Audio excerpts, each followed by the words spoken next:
You're listening to The Startup with Monique Lore, only on LA Talk Radio.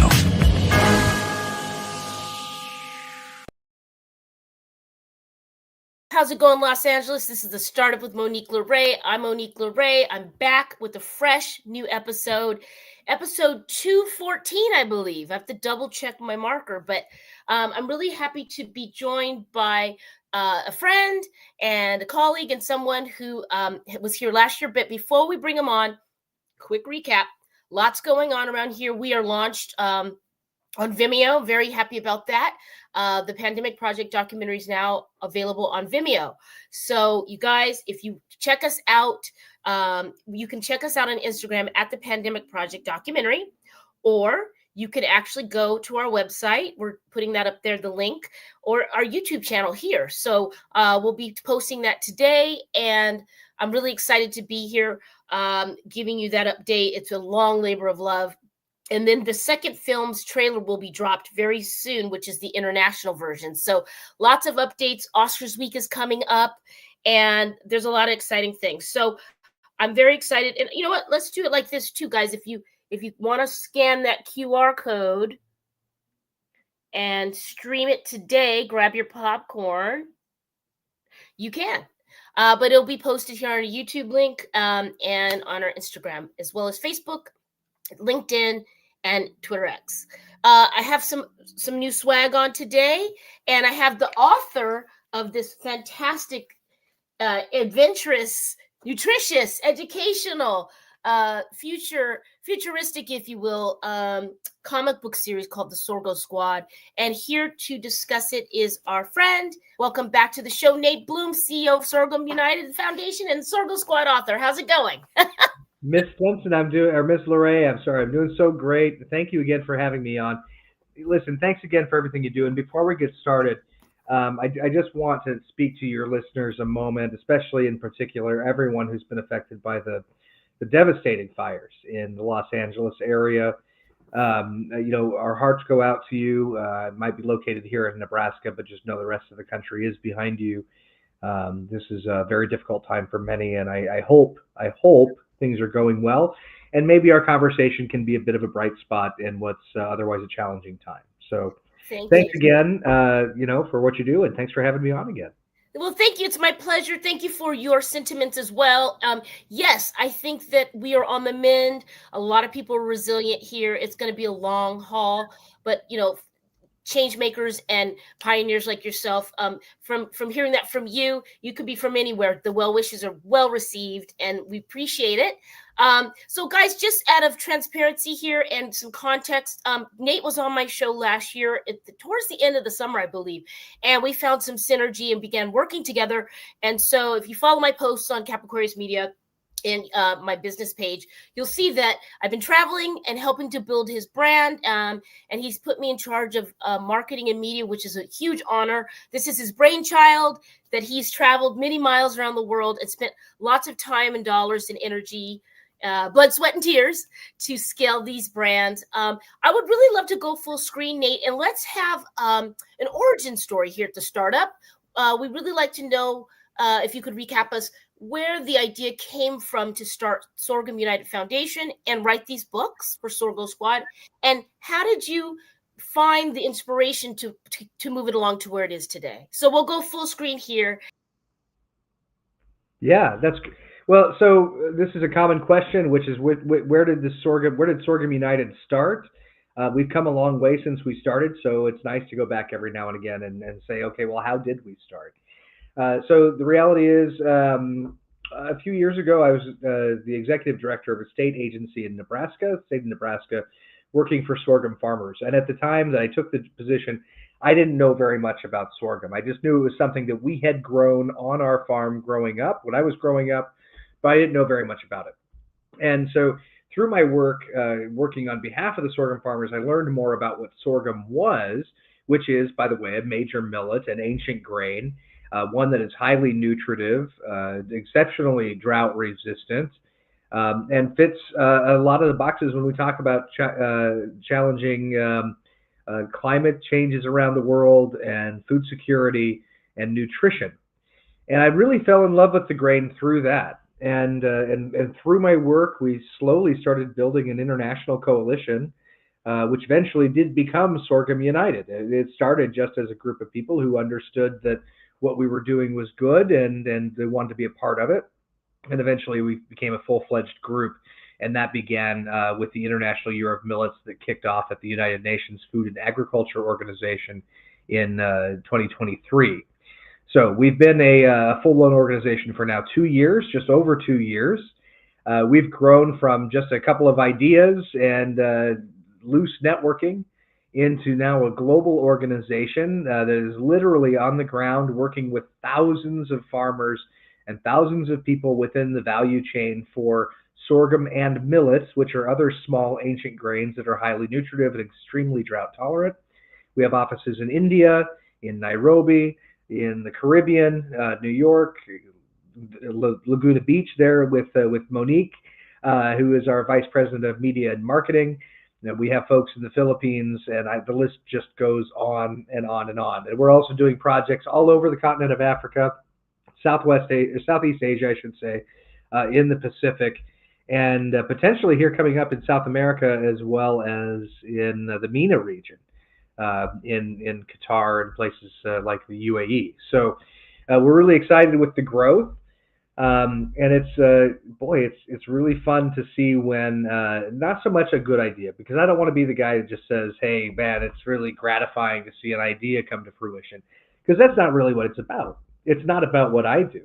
It's about the work that we're doing. And again, being able to go and visit villages on the ground that are creating food, growing food, but are still dependent upon food aid because they don't understand necessarily, they haven't been taught how to do value addition, or how to properly market their food, or all the other challenges. Or maybe they're in a place where they're trying to grow maize or rice where the climate no longer allows for that to happen. So to be able to see the change that we can actually make through emboldening and empowering these individuals and local organizations is really, really huge. Now, you asked also about the Sorgo Squad books and where that idea came up. Well, the reality is that most people don't know what sorghum and millets are. And quite frankly, why would they? It's not, our diet globally is really dependent upon 5 major grains, your corn, wheat, rice, soy. I'll put sugar in there, even though it's not a grain, but these are the things that really drive our diets on a global level within our food systems. And so consumers can't request a product if they don't know it exists. We also know that once you just start talking about agriculture, most people outside of agriculture tune out. And they say, why should I care about this? I'm not in agriculture. So the books were intended to be a fun Captain Planet meets Indiana Jones type storyline where people could understand not only the importance of these grains, but maybe some of the brokenness within our global food system, right? Like, why aren't farmers growing these grains, right? Well, they're not growing the grains because people aren't demanding the grains, right? So helping people to understand what those systemic challenges are is, I think, the first step from a grassroots standpoint, which is what we hope to do, to changing those systems. That's really, really great to give that overview, Nate. And I like that you are saying essentially all of us are invested in agriculture, because that's where our food comes from, quite frankly. I mean, unless you eat, it's just completely you don't eat anything from the earth and your diet is less than healthy, it's going to affect you somewhere, and it touches all points. We're all original investors in agriculture, right? Or I think you said something the other day that was really great. We're all original supporters of agriculture, or connoisseurs, or you said something like that, right? Well, and it goes beyond even that. I mean, we can talk about the nutrition piece, and we can talk about the things that are in the grocery store that look like food but aren't really food, that don't have the nutritional value. And we can talk about the need to replace those with healthier alternatives, healthier formulations maybe for products that we're already familiar with that use these grains. We could talk about the climate challenges, which we all face. I mean, we all live on this same spinning blue orb that goes around our small white sun. Small white star, right? So we could talk about those challenges, but let's think about it from a societal standpoint, right? So in places where we see, say, radicalization, or we see poverty. We see human trafficking. We see crime, right? We see all these societal challenges. The common denominator in many of these places is that they are food dependent, right? They're food dependent, which also means that they're adjacent industries, or I should say industries adjacent to agriculture, which create jobs, which can create jobs, which here in the U.S. create jobs, or in Europe create jobs, right? Your food processing, your input providing, your fabrication for small scale mechanization, right? Your banking, your lending, all of these jobs that we don't think of as being agriculture, but are actually very much dependent upon growing food for them to be successful and viable. All these go away once that food production goes away. So what's different about what we're trying to do at the Sorghum United Foundation, which we are happy to say, last time I spoke to you, we weren't a foundation, but now we finally are. Yay! 501 in the house. We're 501c3. And one thing that really helps us to stand out is not only that we work with local partners so that we fully understand what the local problems are, rather than just going someplace and bringing a solution maybe to a problem that we don't fully understand. Wow. But the other side of it is we're not just going in and giving people food. We're not just going in and saying, hey, here's how you grow the grain. We're going in and saying, hey, here's how you grow the grain, but let's bring in those ancillary industries, or those people who can fill the roles for those ancillary industries, and let's strengthen and embolden the entire supply chain. So not only are you growing the food, but maybe you're now, because you're working with local banks, you're getting the financing that you need. You're working with local input providers so you can get the adequate seed and the adequate chemicals and fertilizer and whatever it is that you want. We're working with local fabricators so that they can learn how to make equipment rather than being reliant upon equipment being imported in, which, by the way, is how it works now. And when that equipment breaks, nobody knows how to fix it. And then things are worse than they were before. So teaching them how to create their own equipment using engineering that we're providing, okay, is important, because then they can create jobs, they can have new markets for them. And then also the food processing and creating an actual product rather than just a raw grain that goes to the market often at an undervalued appreciation. We're talking about creating systemic change for local food systems globally that can create generational wealth and opportunities for education, decrease in crime rates, decrease in human trafficking, and general prosperity. This represents that basic, if your listeners are familiar with Maslow's hierarchy of needs, that basic bottom foundation of Maslow's pyramid, which is access to food, water, and shelter, what people need to be prosperous. We're teaching people, reteaching people, empowering entire communities to do just that. And I think it's a long game, but it's one that I'm willing to spend the rest of my life playing. You know, it's really interesting how you're going after, essentially you are going after a legacy piece, not for your own ego. I don't get that from you at all, but you're going after a legacy piece that will set people up for so many generations ahead and hopefully help the environment in the process. I mean, we were just speaking at the top of the show about the fires here. There's cause and effect for everything. And, you know, we're not untouched by what the environment is doing and what we've done to it. So it sounds like if people could get the basic knowledge about how magical, truly magical this ancient grain is, and what you're attempting to do and what you will do, I think people can get excited, and we're here to make it sexy, right? Because, you know, it's a grain, you know, and if you're excited about any of those things that Nate has talked about and touched on, or you care about any of those things, that I think that we should care about those things. But, you know, if you don't, or it's not really your thing and you've never tried sorghum, by the way, when it's popped, it's delicious. I think that you could get on board with some other things that you're doing, including Sorghum Squad. We brought these comic book characters to life. If you scan that QR code right there, you can check them out and grab your set on Amazon. And Nate, talk to me about this way to teach people and have a good time while doing it. I mean, how did you get these concepts? What's the background behind the names? And how long did it take you to complete the first set? Yeah, so we've published three chapters in the Sorgo Squad series. It's essentially a serial, right? So like a comic book series is a serial. Yeah. So we've actually written the next three already. They're just not published yet. So the little shout out.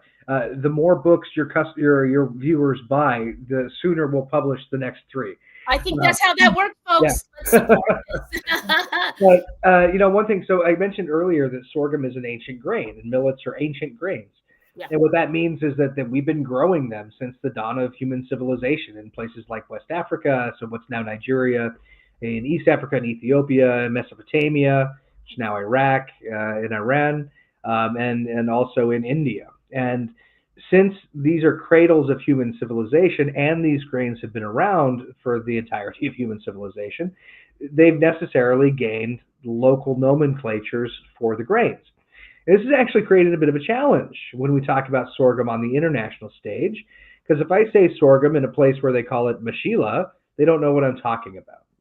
So what we wanted to do with these characters was show people through their names that these are all the same grains. So we have Jowar, who obviously is, well, not obviously, but he's the common nomenclature for India, and Jowar represents the industrial applications for sorghum. Mashila is from Ethiopia, East Africa, and she represents the health and nutrition benefits of sorghum. And then Milo, which is what we call it here in the U.S., so that's the land race of sorghum in the U.S. That character is named Milo, and he represents the environmental benefits of sorghum. Even the name sorgho is what they call it in Europe. So even there, we bring our European friends in. In the next three books, we introduce other millets like foxtail, proso, and finger millets.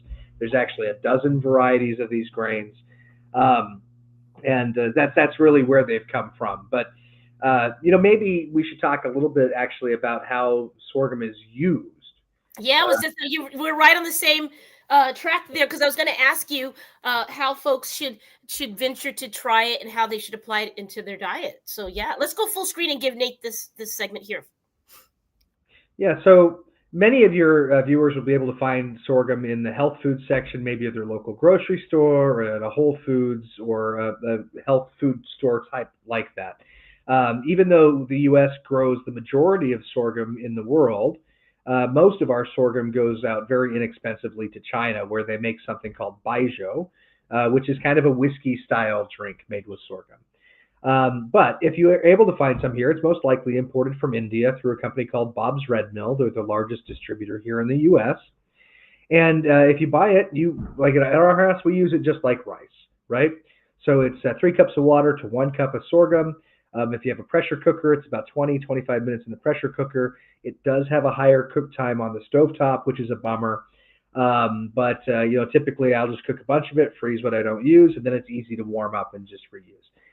It's gluten-free. It's non-GMO. Anything you use any other grain for, you can use these for. So you can pop it, you can flake it, you can use it in a flour. There's nothing stopping you from using it as though you use any other grain. And one of the common questions I get is, well, what are the special recipes for sorghum? And the answer is that there's not a special recipe. I mean, there's plenty. You can go out there on the internet and you can find all sorts of special recipes. But the reality is that we don't do anything special when we're cooking with our sorghum. We just use often regular, say, wheat-based recipes, and just substitute the wheat for the sorghum. Same with rice. So it's really very easy to use. We don't need to make it harder than it already is.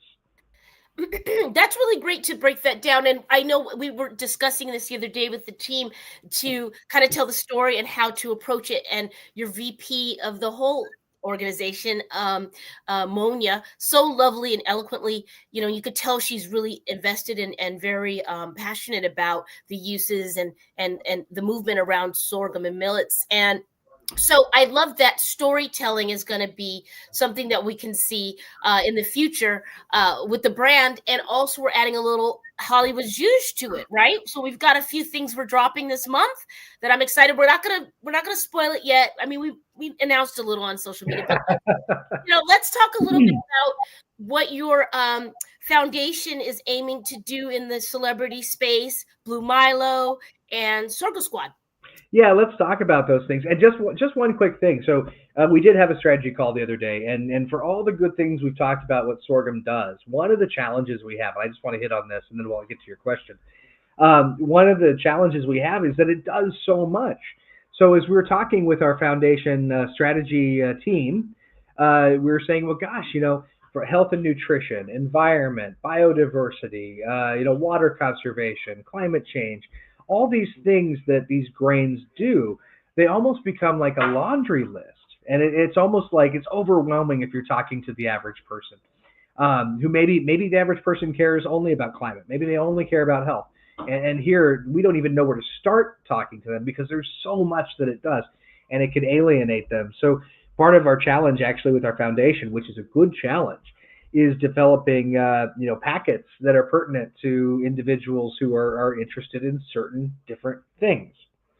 So that's one thing, and I'll use that to lead into what we're doing next with our foundation.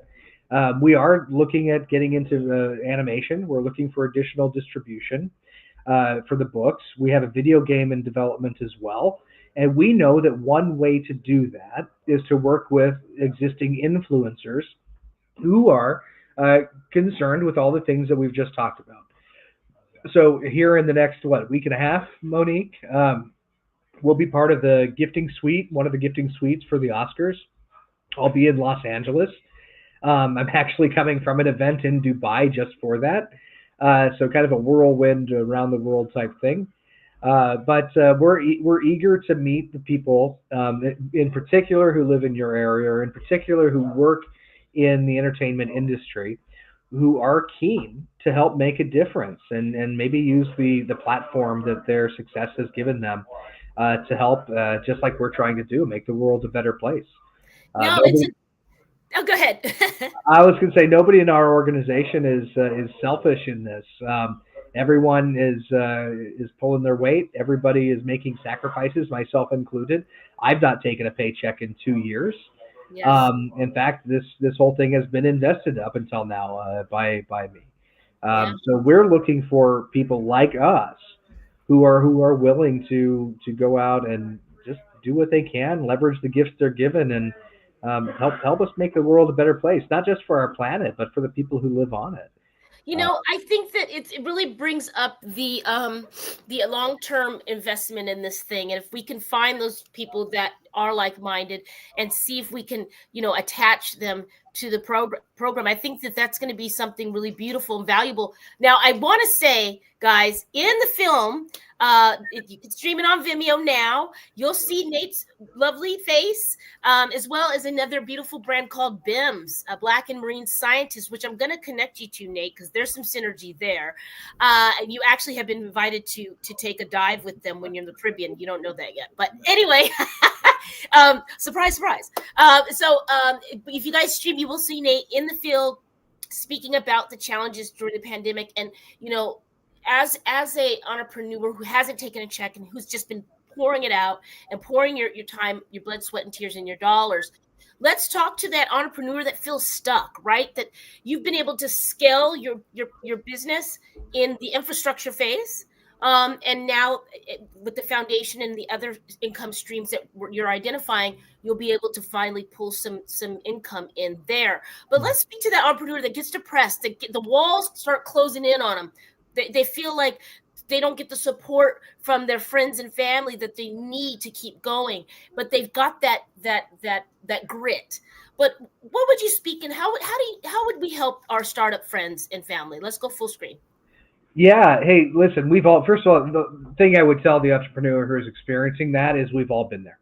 We've all been there. And if you haven't experienced it, at least once a week, maybe you're not fully invested. So it's real. The challenge is real. And, the challenge whenever we have a vision for creating something new is difficult because, people like they like to get behind what they can see, feel, and touch.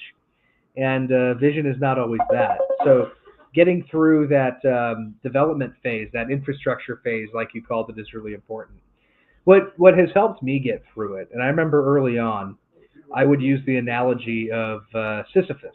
And if your viewers are familiar with their Greek mythology, which I'm sure everyone's done their homework, and they are, Sisyphus was a Greek god or a Greek king. I'm sorry, a Greek king who angered the gods. Short story, angered the gods, and was punished by perpetually rolling a boulder uphill in Hades. This is his eternal punishment is rolling a boulder uphill. And as an entrepreneur, we often feel like Sisyphus rolling this boulder. But if we put ourselves in the shoes of Sisyphus, we understand there's only two things he could know. I take that back. Sorry. There's one thing he can know, and there's one thing he can't know. Pardon my. He can't know how close he is to having a bit of a reprieve. He can't know where he might be in relation to maybe the next plateau or somewhere he can take a little break. What he does know is that the moment he lets go of that boulder, it rolls downhill and he has to start all over. So as an entrepreneur, you have to just wake up every day and realize that, hey, if I stop pushing, I've got to start from the beginning. I don't know how close I am to getting that big break, but I do know that if I stop pushing, I've got a problem. And with that mentality, what I've found is that over the course of the growth of our organization, we're still Sisyphus, but now I can say we are Sisyphus. I'm not the only one rolling the boulder. I've got people on my team who are helping to roll that boulder. I know that if I have a day where I need to take my hands off the steering wheel, the vehicle is still going in the direction it needs to go. So that's the best advice I can give. Be introspective, but also be persistent. Be willing to accept the fact that maybe your ideas aren't the best and need to be developed better, but also have the confidence to stand behind your ideas and keep pushing, and the flexibility to accept advice and challenge in order to make those ideas better. These are what's really important, I think, for any entrepreneur, regardless of the field you're in. That's really, really great, great story to draw from, and really look at history and where you are in your moment in your entrepreneur journey. And I really love that boulder analogy, because I've had multiple boulders, as I know you have. I've had, and I think that's why we really connected, me doing this film all on my own around the world in a global pandemic with no conglomerate behind me. And literally those boulders were coming at me every single day. And it still is going in a different way. I still have to get it all the way up, but at least I have some reprieve here, and we just have to get it all the way to the top. But I really love that analogy, that story, that example. And yes, if you're an entrepreneur, if you're in that startup phase, if you're in that medium scale, startup to medium scale phase, or if you're already fully launched and equitable and you're making money and you're paying yourself and everybody's getting healthcare and you're doing great, I would challenge you to meet these young entrepreneurs, these brands with these beautiful ideas for the greater good, and see how you can lean in and help. Even if you can just donate your time to mentor. Your time and experience is a commodity. Your time and experience and your expertise, just like what Nate has offered, is of value. All you gotta do is listen. And I always say, Nate, take what works and leave the rest. And that, like you said, you have to be flexible. Some things might not work for you, but they might work for the next person. And you just have to find those shiny lights in the darkness, right? I remember I was leaving one time for the film, and I probably had $400, $400 in my account. And I'm literally doing deals in the airport. And I'm thinking, I am so crazy. Like, I didn't see the whole way I was going to do this. I just knew I was going to do it. And I wasn't taking no. And I was going to find my tribe. And you really do attract who you need along the way. I'm really grateful to see you here today. And I see that you're managing so many things, but you do it with ease. You got family and phone calls, and you're blowing up. Last question. I'm glad you appreciate the juggling. Yeah, I had a call come through from one of our folks in Africa, actually, and then I'm at the in-laws' house, and I've had people come in and out, unfortunately. So, but no, that's good. Thank you. Yeah. Well, last plug here, guys.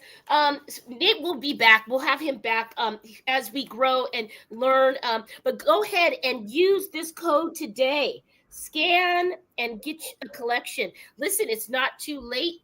to give your loved one for belated Valentine's, Galentine's, whatever you want to do, or an early Easter gift for the kids. Nate, thank you for being here. I can't wait to see you soon. Travel safe. Thanks. And just a couple of plugs again, if people want to see what it is that we're doing, you can follow us at sorghumunited.com, also sorghosquad.com. There's a merchandise store as well. Also follow us on the socials. We're on the Instagram. We're on the Instagram. It's like I'm 87 years old. No, we're on Instagram, LinkedIn, Facebook, et cetera, et cetera, et cetera. Wherever the cool kids hang out, that's where we are. So please feel free to follow us. And if you'd like to support our foundation, there's an easy donate button at the top of our sorghumunited.com website as well. So, Miss Lore, thank you so much. And it's an absolute pleasure working with you. And it's great to be on your show again. Thank you. Thanks. And that's right. I want to just back it up at Sorgo Squad, at Sorghum United. And what will you start up today? Be well, and we'll see you next week. You're listening to The Startup with Monique Lore, only on LA Talk Radio.